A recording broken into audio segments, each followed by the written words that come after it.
In a perfect world, the DJ would be the one to bring new music to crowds that are thirsty to hear new records. As a DJ, your job is to find the music that moves the people, and you got to come to the party with those records. I've been collecting vinyl since I was a kid. It's an addiction worse than crack. I have to dig through records weekly or I go insane. I got into DJing growing up in San Francisco, being in high school in the late 90s. The culture at the time was really vibrant. There were a lot of scratch-heavy DJs that were getting a lot of exposure at the time, like Qbert, and then there were people like DJ Shadow and Z-Trip who were more renowned for their crate digging and for their record selection and their extensive knowledge of music. So that was kind of the umbrella under which I came up. On one hand, the technical aspect, and then on the other hand, just having an extensive library of music and knowing how to program a set and put it all together. Favorite aspect of being a DJ? I've gotten to travel. I've done all kinds of crazy events that I definitely would have not had access to. DJing with Faizon Love and Jamie Foxx just right there, just bobbing their heads like, yeah, really pretty good. Okay, oh my God, you know. The DJ is there to just make people happy. I still shop for records.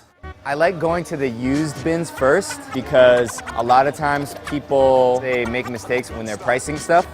You want to take it out, handle it by the label and by the edge. A really beat up record is skated on.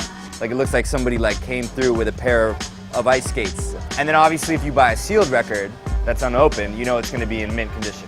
Just even saying the words mint condition, I feel like the biggest nerd of all time. But you know, collecting records is really nerdy.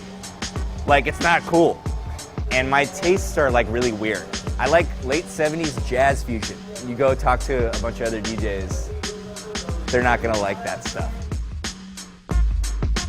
A lot of times if I find something, I'll figure out where I think it can go. And then you just have to pick a time and try it. I enjoy the risk. You know, I want to be the guy who can say, remember where you heard it first. I'm constantly on music blogs and online record pools and pretty much anything that I can get some kind of info on new music or anything that's coming out. I'm looking for a few different indicators.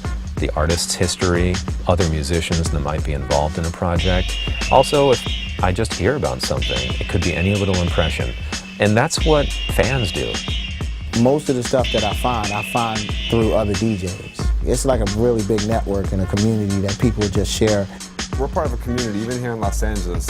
We're always part of a team of people that we respect. Anybody's track, they give me a track to play, I'll play it.